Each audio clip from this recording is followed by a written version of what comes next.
Hey you guys, you ready for another example chess game and another important lesson? This is quite a funny one. This is a good one.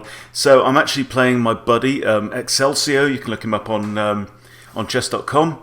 Rated 1229 at rapid. I'm rated near 1400, and there's a very, very important lesson in this one that we both need to learn. All right, so check this out. So let's walk through the game. So basically, he sent me a challenge online. I was logged into chess.com. He sent me a challenge for a 15-10, I think, unrated game. So, and we're also chatting, it has to be said, during this. Okay, so we have e4, e6. This is the French. This is the way that I'm responding to e4 at the moment, until I find something more exciting and more aggressive. Then the knight comes out to c3, which is completely unusual for me. I need to look that one up and need to add it to my notes. I don't know how to respond to this. So anyway, I play c5, which is the kind of Sicilian response. So we're now actually technically in a Sicilian defence. Closed Sicilian with the knight on c3, and then we got the knight on f3 as well. So I don't want to play d5 at this point and get into exchanges and bring my queen out. So I just play d6. I actually played this earlier on today as well. It's quite a kind of tight, solid structure. And d4 comes out, and then I play d5. So now we're in more of a familiar kind of French, and my opponent needs to decide whether he's going to go for the exchange variation or the advance variation. And he plays the advance, so now I'm in known territory. This is fine. So I bring my knight out, brings his bishop out to pin the knight against the king. I break the pin with my bishop. So far, all very comfortable, all very familiar for me. So I'm actually I'm above 15 minutes at this time, as I'm playing my moves very quickly. Bring my queen out to b6. This is very common. If the dark squared bishop ever leaves its post, then sometimes this pawn can be vulnerable, but it's also lining up against this d4 pawn, which is a target at this point in the game. White now captures on c5, which is, I think, inaccurate, because it allows my bishop to come out with tempo, and now I've got my bishop and my queen actually lined up against white's king, so you need to be a bit careful about that. Never capture that pawn. a4 is played, looking at creating some pressure, and now I decide to create some play of my own over on the king side of the board. b3, and then I castle. So I'm just looking to clear some space, get pawns out of the way, and start throwing my pieces up the board and make life difficult for white. Captures on f6, which does me a big favour. And now I've got a choice. I can recapture with the pawn on g7, or I can recapture with the knight. Right? So I decide to recapture with a pawn in order to get this semi-open g-file. Bishop comes out, attacking my dark squared bishop. I'm not too concerned about that. I figure if takes and I recapture with a queen, that's fine. So that's no threat. You know, really, my focus is around this this king on that side of the board. Bishop does take. I recapture with the queen, and it's no skin off my nose. And then now the knight starts to reposition itself around here.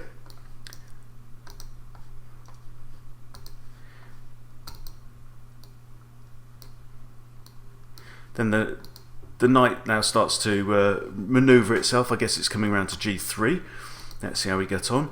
So now I swing my d-rook over to the semi-open g-file, and I'm going to try and throw maybe the h-pawn up the board and start skittling some pieces out of the way. So the knight does come round here.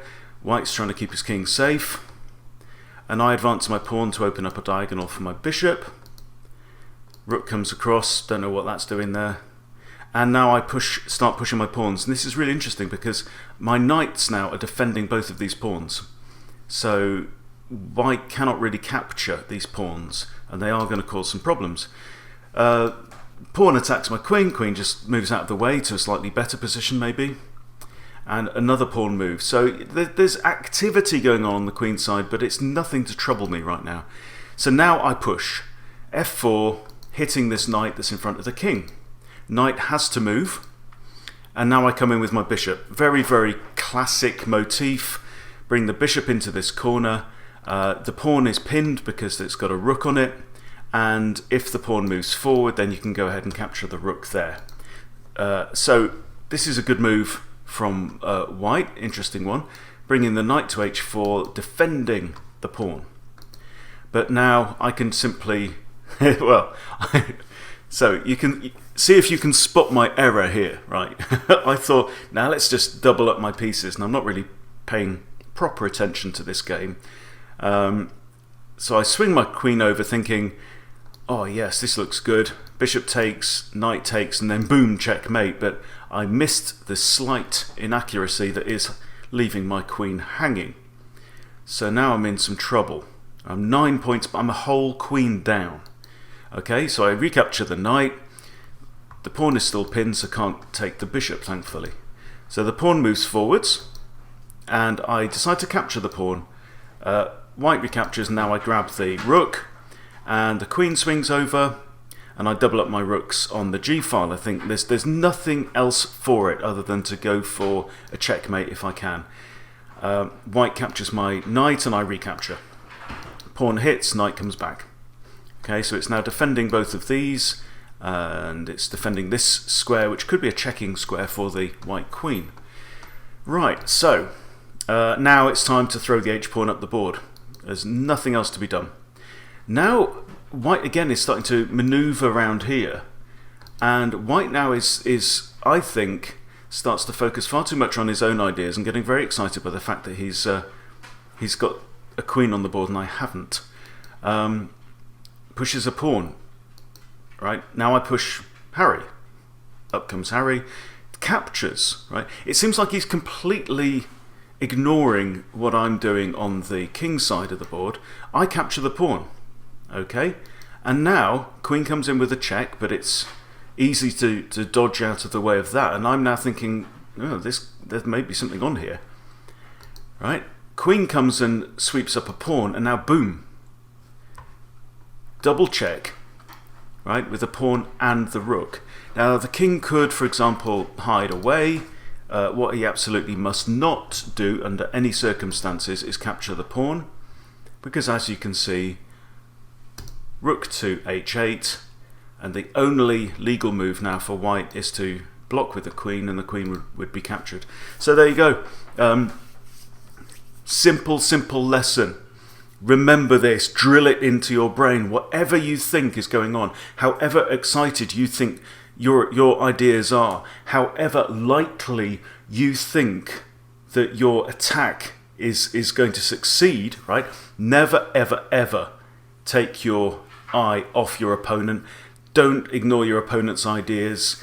Ignore them at your peril, right? Because while you're going in for the kill shot, you may end up with a dagger in your guts, as Excelsior has done, unfortunately, in this example. So, you know, big blunders for both of us in this game, but it's a lot of fun. Hope you've learned a lesson from it as well. I certainly have.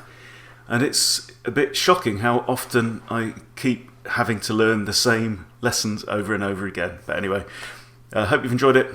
See you later.